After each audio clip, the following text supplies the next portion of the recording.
Hello everybody, this is Gareth Cahoon Speaks back here with another video. I'd like you to hit the subscribe bar, give me a thumbs up if you like the video, or hit the notification bell to be notified when I post my next post. Or otherwise you can donate to my ministry and the charities that I support at garethcahoon3@gmail.com on PayPal.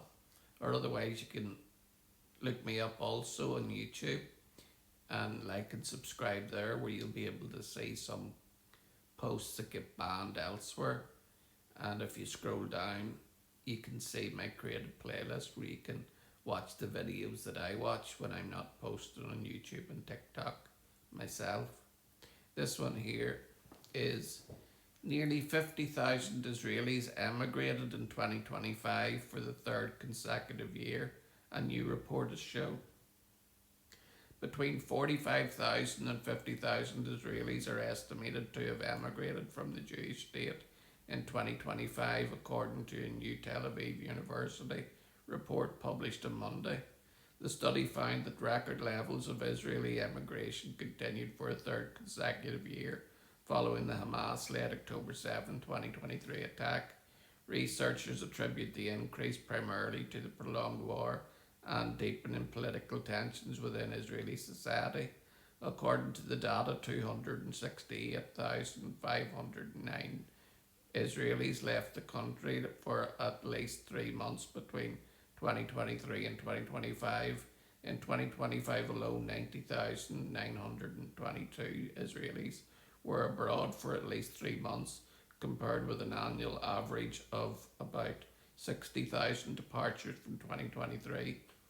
Accordingly, it has been estimated that if the correlation between the two series is maintained in 2025, then the number of those leaving Israel in 2025 for a period of 12 months or more will be between 45,000 and 50,000 Israelis, the report stated.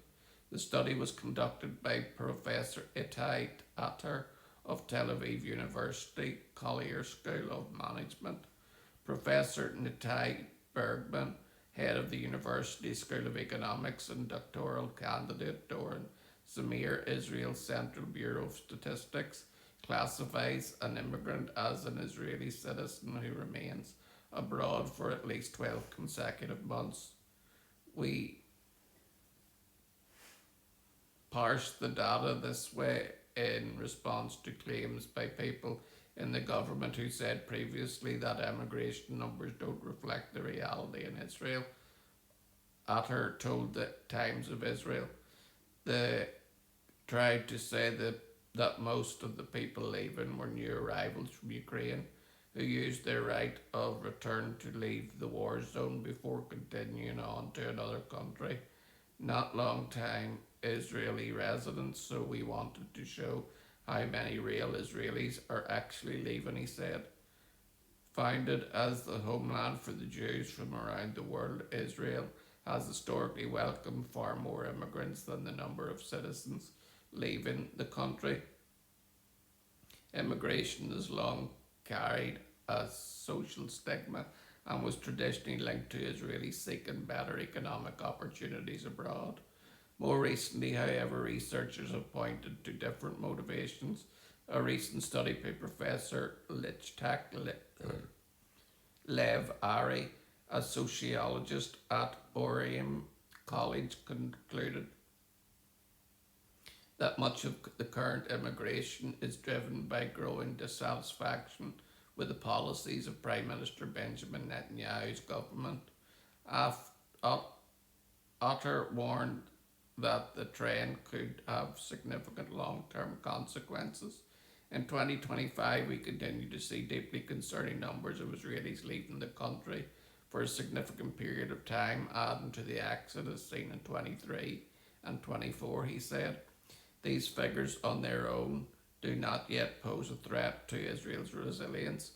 However, looking ahead, and if there is no choice, there is growing concern that immigration will escalate in a manner that endangers Israelis' security and the economy.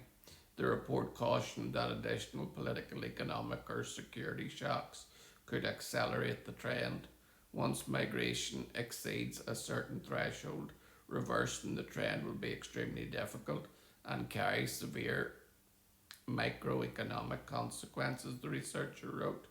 The study also found that highly educated professionals, including physicians, lawyers, and technology workers, make up a significant share of those leaving.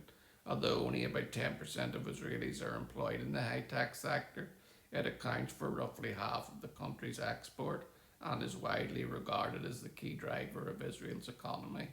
Opposition lawmakers seized on the report to criticise the Netanyahu government.